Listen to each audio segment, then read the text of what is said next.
جیسے ان کو پہلے تو انہوں نے کیا، جب موسیٰ علیہ السلام نے کہا کہ اللہ کہتے ہیں کہ گائے ذبح کرو، تو ان کو ناراض ہوئے، کہنے لگے کیا مذاق کر رہے ہو ہمارا؟ مطلب وہ یہ کہ سبحان اللہ، ان کو گائے سے کچھ ایک اسپیشل ان کا ریلیشن شپ رہا ہے نا، جو ایجپٹ جو ہے یہ فرعون کی جو قوم ان کے ساتھ وہ رہے ہوئے، اس وجہ سے ان کا کچھ وہاں پہ کچھ لنک، کچھ ویکنس رہا ہے. تو پہلے وہ کہنے لگے کہ ہمارا مذاق کر رہے ہو، کہ کیونکہ ان کو ایسا لگ رہا تھا کیونکہ ان کی گائے کی جو محبت ہے یہ ان کے دلوں میں گھر کر گئی تھی، یہ جو موسیٰ علیہ السلام کی جو قوم تھی جو ایجپٹ سے آئی ہوئی تھی. تو پھر انہوں نے کیا کیا کہ آگے سے وہ کہنے لگے کہ موسیٰ علیہ السلام سے کہ بال کی کھال نکالنا شروع کیا کہ یہ گائے کیسی ہو، اس کا رنگ کیسا ہو، اس کی عمر کیا ہو، وہ کیا کرتی ہو. ایسے کرتے کرتے وہ اتنا وہ شارٹ لسٹ کرتے گئے، بس حجتیں کرتے گئے. تو اپنے آپ کے لیے اتنا مشکل کر دیا کہ وہ پھر ایک بار اگر پوچھ لیا انہوں نے کوشچن کیا اور اس کا جواب ان کو ملا، ایگزیکٹ ویسے گائے ملنا ان کے لیے اتنا مشکل ہو گیا. اب پتہ چلتا ہم کو ہمارے دوسرے اسکرپچر سے کہ اگر یہ بات میں تھوڑے سے اختلاف ہے کہ مطلب یہ بات حدیث ہے یا نہیں، لیکن پتہ چل کہ رسول صلی اللہ علیہ وسلم نے یہ بات کی تھی کہ اگر یہ کیسی بھی گائے، کوئی بھی دبلی پتلی جس طرح کی چھوٹی بڑی فرسٹ گائے جو ان کو ملتی ہو، اگر وہ کر دیتے ذبح تو ان کا کام بن جاتا.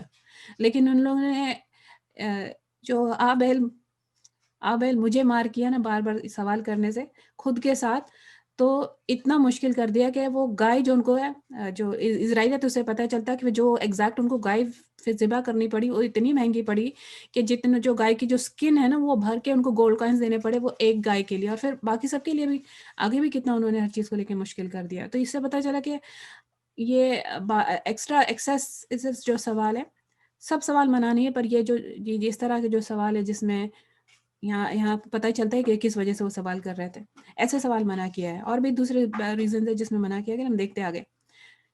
کیوں یہ گائے کا جو یہاں جو یہ والا واقعہ دیکھیں کہ یہ قرآن میں آتا ہے کہ وہ اشربوا فی قلوبہم اجل، کہ ان کو جو ہے بچڑے کی محبت دل میں بس گئی تھی، ان کے یہ ان کے دلوں کو پلا دی گئی تھی بچڑے کی محبت.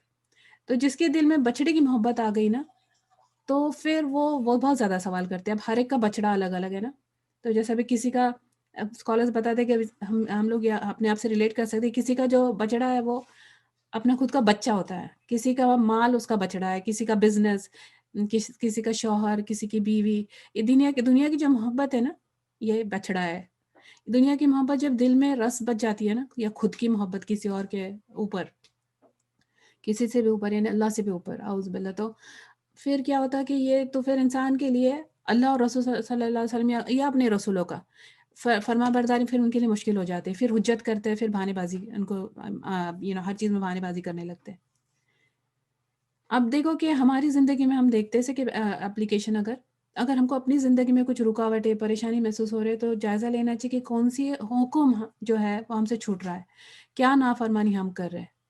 تو جو دن میں اسلام کا جو اسپیسیفک، یہ سبھی دین میں اصل جو چیز ہے وہ اطاعت ہے، فرما برداری ہے. تو اگر ہم کو معلوم کرانا ہے نا کہ ہمارا ایمان کا درجہ کیا ہے، تو ہم کو یہ دیکھنا چاہیے کہ ہمارے اطاعت، ہماری فرما برداری کا درجہ کیا ہے. جو ہماری فرما برداری اور اطاعت کا درجہ ہے وہی ہمارے ایمان کا درجہ ہے. اب یہ بہانے بازی کرنے والے ایک طرف لوگ ہیں، جو دوسری طرف جو لوگ ہیں ابرار، بہت زیادہ نیکی کرنے والے جو ہوتے ہیں، یا یہ اپنے جو ان کا جو تھنکنگ ہے نا، یہ دین کو لے کے نیکیاں کرنے والے جو ہوتے ہیں، ان کی جو عادت ہے نا، اس میں بزنس مین جیسے ہوتے ہیں.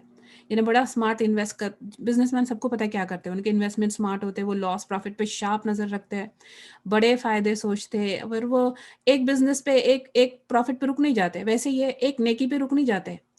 اور جیسا بزنس پھیلاتے جاتے ہیں ویسے اپنی نیکیاں یہ پھیلاتے جاتے ہیں. اور جیسے وہ انویسٹمنٹس اپنے ڈائیورسیفائی کرتے ہیں ہر چیز میں، یعنی ایک بزنس ایک پروڈکٹ پہ ان کا دھیان نہیں ہوتا، ان نمبر آف چیزوں میں اپنے انویسٹمنٹس کریں. ویسے یہ جو ابرار جو لوگ ہوتے ہیں، یہ ان کے نیکیاں بھی بہت ویری ٹائپ کی ہوتی ہیں. ہر طرح کی نیکی ان کے پورٹ فولیو میں ہونا چاہیے.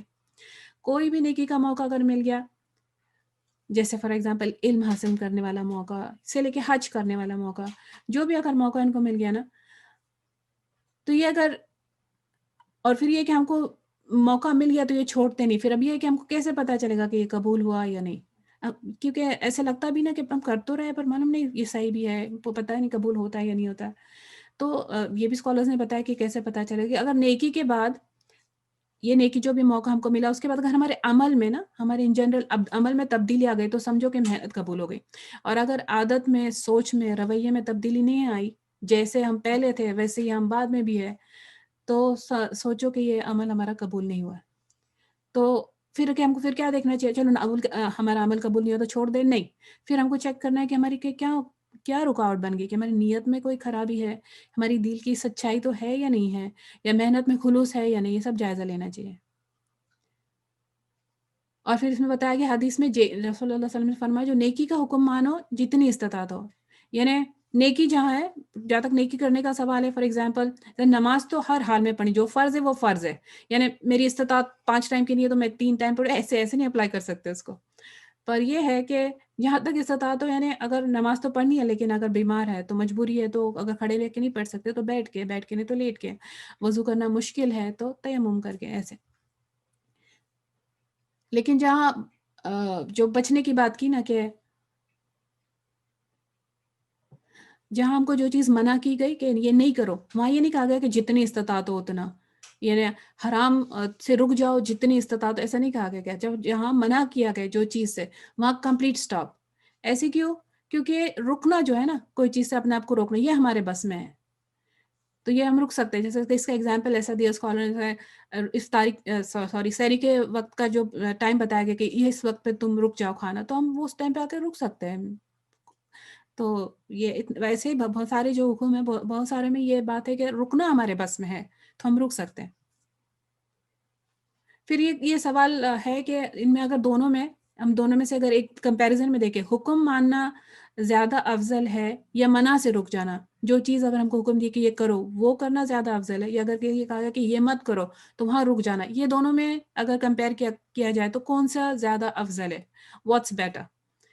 تو میں نے عام ورڈز میں یہ کہا جا سکتا ہے کہ نیکی کرنا زیادہ فائدے والا ہے، یا گناہ سے اپنے آپ کو روک لینا یہ زیادہ فائدے والا ہے. تو میجورٹی جو ہے انہوں نے جو اپنے آپ کو روکنے والی بات ہے اس پہ سٹریس دیا ہے. لیکن دوسرا کمپلیٹ ایسا 100% یہ نہیں ہے کہ بس یہی ہے. کچھ چیزوں میں ہم اس کا دوسرا اسپیکٹ بھی دیکھتے ہیں کہ جہاں ہم کو پھر یہ ہے کہ چاہے تو جیسے چوز اوور لیسر ایول، جہاں وہاں بات آتی ہے کہ دو اگر بہت بری چیز ہے تو اس میں سے ہم ایک لیس بری والی چیز لے لیتے ہیں اور جو زیادہ بری والی وہ چھوڑ دیتے ہیں. ایسے کچھ چیزیں ہیں جہاں جو دوسرا پارٹ ہے وہ اپلائی ہوتا ہے. فار ایگزامپل دیکھو کہ اس میں تو جو ان جنرل اگر ہم پرنسپل یہ دیکھیں گے کہ جو پروہیبیشنز ہے، جو منع ہے، اس سے رکنا یہ زیادہ افضل ہے. لیکن ایک ایگزامپل اس کی ابن القیم کا ماننا ہے، جیسے ابلیس اور آدم علیہ السلام کا اگر کیس لے لو، تو جو آدم علیہ السلام تھے ان کو منع کیا گیا تھا اور وہ منع پہ رک نہیں سکے، اور ابلیس جو تھا شیطان، اس کو حکم دیا گیا تھا اور اس نے وہ حکم کو نہیں کیا. تو دونوں میں دیکھو کہ جو آدم علیہ السلام ہے اللہ نے ان کو معاف کر دیا، اور ابلیس نے جو اس کو حکم دیا تھا وہ نہیں کیا، اس کا کیا ہوا؟ تو یہاں پہ ریورس ہو گیا جو جنرل پرنسپل ہے. تو ایسے تھوڑے ایکسیپشنل چیزیں ہیں تو ہم کو ایز پر سچویشن دیکھنا چاہیے، پر جنرل رول یہی ہے. تو ایک سلف کا یہ ماننا ہے رکنا، جو نیکی جو ہے یہ تو مطلب جو بہت زیادہ نیک ہے وہ بہت زیادہ نیکیاں کرتے ہیں، اور جو عام سے لوگ ہیں کوشش کرتے ہیں تھوڑی کچھ نیکی کر ہی لیتے ہیں. لیکن جو خاص جو رائچیس لوگ ہیں، جو جیسے ابرار کی ہم نے بات کی، جو بہت زیادہ نیکی کرنے والے لوگ ہیں یا بہت زیادہ اللہ سے قریب والے لوگ ہیں، جو بہت زیادہ خلوص والے لوگ ہیں، یہی وہ لوگ ہیں جو اپنے آپ کو گناہ سے روک سکتے ہیں، جو منع سے اپنے آپ کو روک لیتے ہیں. کیونکہ نیکی کرنا کہ کوئی بہت زیادہ کر سکتا ہے، کوئی تھوڑی بھی کر سکتا ہے، گناہ سے روکنا یہ صرف نیک لوگ ہی کر سکتے ہیں. تو یہ زیادہ بڑا درجہ ہے. عمر رضی اللہ ابن عمر رضی اللہ عنہما، ان سے ایک کال ہے ان کا کہ کسی کا اگر ہم نے ایک درہم لیا ہے اور اس کا ریٹرن کرنا، اس کو جیسے کسی کا حق ہم پہ تھا یا کسی سے اس کی چیز ہم نے لوٹانی تھی، تو وہ یہ کہتے کہ درہم کا 1/6 یعنی چھوٹا سا حصہ تم ان کو لوٹا دو جس کا تھا، یا تم نے جو ناحق لیا وہ بیٹر ہے 100,000 1,00,000 جو درہم ہے یہ اللہ کے راہ میں اسپینڈ کرنے سے. یعنی حرام سے بچ جانا نیکی کرنے سے زیادہ بیٹر ہے. پھر نیکی کے جو لیول کے ہم دیکھیں کہ نیکی جو لیولز کیا کیا ہے. نیکی بھی جو ہے یہ لیولز ہے، ڈگریز ہے. جیسے ہم ڈگریز کیا ہوتا ہے، پہلے ہم کنڈر گارڈن کی ڈگری لے لیں یا پھر مڈل اسکول کی، پھر ہائی اسکول کی، اس میں ہم پروگریس کرتے رہتے. ویسے تو سب سے پہلے جو لیول ہے وہ عام لوگوں کا، یا جو ہر حال میں اتنا تو ہونا ہی چاہیے اگر اپنے آپ کو مسلم ہم کہتے ہیں، تو جو ہمارے بیسک فنڈامنٹلز ہے اسلام کے نا، جو اس کے پلرز، اس کے فرض، ان کو کرنا ہے. یہ فرسٹ ڈگری. اس سے تھوڑی ہائر ڈگری پہ کیا ہے کہ ہم کو جو بھی اس میں پروہیبیشن سے جو منع کیا گیا، ان چیزوں سے اپنے آپ کو روک لینا ہے. اور پھر اس سے بھی اوپر والا لیول وہ کیا کرتے ہیں، پھر یہ نیکی جو ہے ان کی وہاں تک پہنچ جاتی جائے، نفیل چیزیں ایکسٹرا کرنے لگتے ہیں. تو جو ایسی پروہیبیشن میں 2 ٹائپ کی چیزیں ہیں نا، ایک تو بالکل حرام ہو سکتی ہے، یا پھر مکروہ یعنی ڈس لائکڈ. تو اب اس جو ڈس لائک چیز ہے وہ اس سے بھی رکنا شروع ہو جاتے ہیں. صرف حرام، کلیئر حرام ان سے نہیں، پھر جو فنڈامنٹلز ہے وہاں پہ وہ نہیں رک جاتے، وہ اس کے بیونڈ جاتے. یہ پھر یہ ہائیسٹ ڈگری ہے. اب اس سے یہ کوئی کنکلوژن نہیں نکالے کہ ہم کو کوئی کوشچن کرنے کمپلیٹلی منع کر دیا کہ پروہیبیشن 100 کبھی کوشچن نہ کرے، ایسے نہیں. کیونکہ اگر دیکھیں ہم نے حدیث جبریل پڑھی تھی، اس میں جبریل علیہ السلام خود ہیومن فارم میں آئے تھے اور انہوں نے کوشچنس کیا تھا نا رسول اللہ صلی اللہ علیہ وسلم سے کہ اسلام کیا، ایمان کیا، احسان کیا، وہ سب. تو کوشچن برے نہیں ہیں، لیکن جو یہاں پہ جو کوشچن منع کیے جا رہے ہیں وہ 2 ٹائپ کے کوشچنز ہیں. ایک ٹائپ کا کوشچن وہ ہے جس میں انسان کی جو نیت ہے وہ صحیح نہیں ہے، اس میں سنسیئرٹی نہیں ہے، اس میں خلوص نہیں ہے. کیوں کوشچنس پوچھ رہے ہیں؟ ہم بھی اپنے آپ کا جائزہ لیں، گروپ میں یا کچھ ایسا ہو، ہم نے کلاس میں بھی دیکھا ہے، اسکول میں، کہ کب لوگ کوشچنس کرتے ہیں. ہر ایک کا کوشچن اچھی نیت سے نہیں ہوتا ہے. بہت سارے لوگ اس وجہ سے کوشچن کرتے ہیں کہ ڈیبیٹ کے لیے، بس کسی کو مشکل کر دینا ہے، سامنے والے اس کو ایکسپوز کر دینا ہے، یا پھر دوسروں کو نیچے گرانا ہے، یا پھر اپنا نالج بتانے کی کوشش کرنا ہے کہ میرا نالج کتنا زیادہ ہے، میں یہ ایسے سوال کر رہا ہوں. تو ہونا یہ چاہیے کہ اگر بندہ یہ سوال کر رہا ہے تو اس کا مقصد یہ ہو کہ میں اس کے ذریعے اپنے آپ کو صحیح کروں، اپنے عمل میں اس کو لے کر اور میں اللہ کے قریب ہوں. تو اسی وجہ سے سورہ بقرہ میں آیت آتی جس کا مفہوم یہ ہے، اللہ تعالیٰ نے فرمایا کہ تقویٰ رکھو اللہ کا، یعلمکم اللہ، اللہ تم کو سکھا دیں گے. تقویٰ، اللہ گاڈ کانشیسنس رکھو، اللہ سے ڈر رکھو. تو اگر ایسے اللہ کو ڈسپوائنٹ کرنے سے ڈر جاؤ، اللہ کی ناراضگی مول لینے سے ڈر جاؤ، اور اپنے آپ کو محتاط طریقے سے زندگی جو پرہیزگاری کے ساتھ جیو، جو یہ کریں گے تو اللہ تعالیٰ ان کو سکھا دیں گے. دوسری پھر جو کوشچن جس ٹائپ کے کوشچن منع کیے، وہ ایسے کوشچن جس کی کوئی پریکٹیکل ویلیو نہیں ہے. یعنی کوشچن پوچھو لیکن اس کا کوئی اپلیکیشن، اس سے کوئی فائدہ ہونے والا نہیں ہے، بغیر فائدے کے بس فضول کوشچن کیے جانا، ہائپوتھیٹیکل کوشچنز. اس کا ایک ایگزامپل ہے، اسکالرز بتا رہے تھے کہ کسی نے ابھی سوال کیا کہ اگر ہم پلانٹ مارس پہ اگر جاتے تو ہم نماز کیسے پڑھیں گے. اللہ اکبر. اور یہ ہمیشہ سے ایسے کوشچنز نے پریشانی میں ڈالا ہے امت کو، کوئی جس کا بینیفٹ نہیں. تو اس وجہ سے آگے پھر ہم دیکھتے ہیں کہ علماء کہتے ہیں کہ جب بھی قرآن یا حدیث میں رسول اللہ سبحانہ وتعالیٰ ایسے شروع کرتے ہیں نا کسی آیت کو یا کوئی حدیث، یا ایھا الذین آمنوا، اے وہ جو ایمان لائے، تو دھیان دو، بہت کلوزلی اس پہ دھیان دو کہ کیا آ رہا ہے، اس کے بعد کیا آ رہا ہے. اللہ تعالیٰ مومنوں کو پکار کے کیا بتانے جا رہے ہیں. تو کیونکہ اس کے بعد جو ہے یا تو حکم آئے گا جس سے ہمارا حکم دیں گے اللہ تعالیٰ کوئی جس سے ہمارا فائدہ ہوگا، یا کوئی بات کی منع آئے گی جو ہم کو کسی نقصان سے روک دے گی، جو ہم کو کوئی نقصان سے بچانے کے لیے آئے گے. تو سورہ مائدہ میں ہم نے دیکھے کہ اللہ سبحانہ تعالیٰ ایک حدیث جو آیت ہے اس کا ٹرانسلیشن رفلی یہ بنتا ہے کہ اللہ سبحانہ تعالیٰ نے حکم دیا ہے مسلمانوں کو، جو ایمان لائے وہ لوگوں کو، کہ کثرت سوال سے بچ جاؤ. کیونکہ اگر اس لیے بچ جاؤ سوالوں سے کہ اگر ان کا جواب دیا گیا تو وہ تم اپنے لیے مشکل کر دیں گے. اس سے ہم صحابہ کو دیکھو، مدینہ میں رسول اللہ علیہ وسلم کو سوال کبھی انہوں نے ریئرلی سوال پوچھا ہے. اور انفیکٹ اگر رسول اللہ علیہ وسلم خود سوال پوچھتے ہیں تو وہ ان کے احترام میں ان کا جواب ہمیشہ ہوتا ہے کہ اللہ و رسول عالم، کیا اللہ اور اللہ کے رسول جانتے ہیں.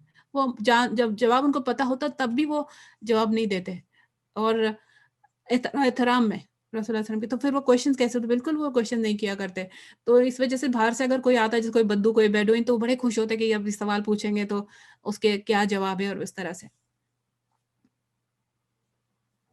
تو ایک حدیث میں آتا ہے کہ اللہ تعالیٰ نے جو جنت کو ہے نا، ایک ایگزامپل سے سمجھایا جا رہا ہے ہم کو نیکی کے معاملہ ہمارا، کہ ایک جنت، اللہ تعالیٰ نے جنت جو بنایا گھر کی طرح بنایا نا. پھر لوگوں کو انویٹیشن بھیجا، جب نیا گھر لیتے پھر لوگوں کو ہم انوائٹ کرتے ہیں دعوت کے لیے. ویسے پھر رسول اللہ علیہ وسلم کو بھیجا، انویٹیشن دیا رسول اللہ صلی اللہ علیہ وسلم کے ذریعے لوگوں کو کہ آؤ، اور پھر دسترخوان بچھا دیا اللہ تعالیٰ نے. جو رسول صلی اللہ علیہ وسلم نے انوائٹ کیا، اور دسترخوان بچھایا گیا رسول اللہ صلی اللہ علیہ وسلم کے ذریعے.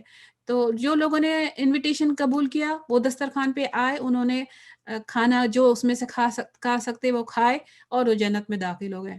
اور جو دین پہ عمل سے انکار کرتے ہیں نا، تو پتہ ہے ان کو پر نہیں کرنا ہے، نہیں کرتے.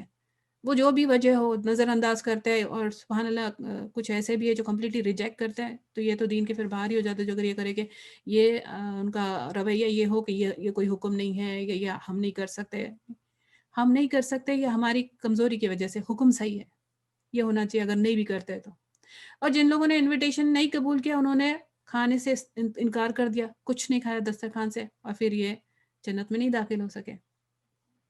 تو کیوں نہیں ایسے کیوں ہوتا ہے کہ لوگ یہ نہیں کر سکتے؟ اکثر شیطان کی چالیں ہوتی ہے. پھر یہ ہمارے اپنے نفس خود ہے نا ایسے مکار چالیں چلتا ہے کہ جیسے جس میں ہم پھر دین کو ترجیح نہیں دیتے، ہم محنت نہیں کرتے، اور ہم اپنے آپ کے بہانے بناتے رہتے کہ میں اس طرف نہیں آنے میں میری یہ وجہ ہے یا وہ وجہ ہے، اور ایسے کہہ کے پھر مطمئن ہو جاتے کہ نہیں بس صحیح ہے، میں نے اپنے طرف سے ٹرائی کر لی. پھر ایسے کرنے کی وجہ سے نیکی کے چھوٹے چھوٹے اور بڑے بڑے کام سے رک جاتے ہیں اور بس زندگی گزر جاتی ہے. پھر آگے جو ہے نا پھل کا ٹائم ہے، آگے جا کے پھل کا ٹائم ہے. محنت یہاں ہے، عمل کی قوت ختم ہو جائے گی ہماری آگے، وہ ٹائم اب ہے. رسول صلی اللہ علیہ وسلم نے فرمایا، حدیث کا مفہوم ہے کہ اللہ تعالیٰ تمہارے لیے 3 باتیں ناپسند کرتا ہے: کیل وکال، یعنی بلا وجہ کے گپ شپ، ان نیسیسری باتیں کرتے رہنا، ان نیسیسری چیٹ چیٹنگ، بس ٹائم ویسٹ، ان نیسیسری یہ کرید وہ کرید. پھر اس کے بعد میں عزت المال، یعنی مال کے ضائع کرنے سے منع کیا، وہ کثرت السوال، سوالوں کی کثرت سے منع کیا. حدیث میں رسول اللہ نے فرمایا کہ سب سے بڑا مجرم وہ ہے جس نے ایسی چیز کے بارے میں پوچھا جو حرام نہیں تھی اور اس کے سوال کی وجہ سے حرام ہو گئی. جس میں دوسری حدیث میں اسی کے ورڈنگز تھوڑے ڈیفرنٹ ہے کہ سوال کیا اور اس کو کریدا یہاں تک کہ اس کے بارے میں حکم نازل کر دیا. اب جن حکم نازل کر دیا اس کی وجہ سے سب کو مشکل ہو گئی. تو بس اللہ ہم کو علم کے ساتھ حکمت عطا کرے، تقوی عطا کرے. اللہم آتی نفسی تقواها وزکیها انت خیر من زکاها انت ولیها ومولاها. اللہ ربنا لا تزغ قلوبنا بعد اذ ہدیتنا وہب لنا من لدنک رحمۃ انک انت الوہاب. یہ حدیث نمبر 9 تھی. ربنا تقبل منا انک انت السمیع العلیم وتب علینا انک انت التواب الرحیم. سبحان ربک رب العزۃ عما یصفون وسلام علی المرسلین والحمد للہ رب العالمین. جزاکم اللہ خیرا کثیرا. السلام علیکم ورحمۃ اللہ وبرکاتہ.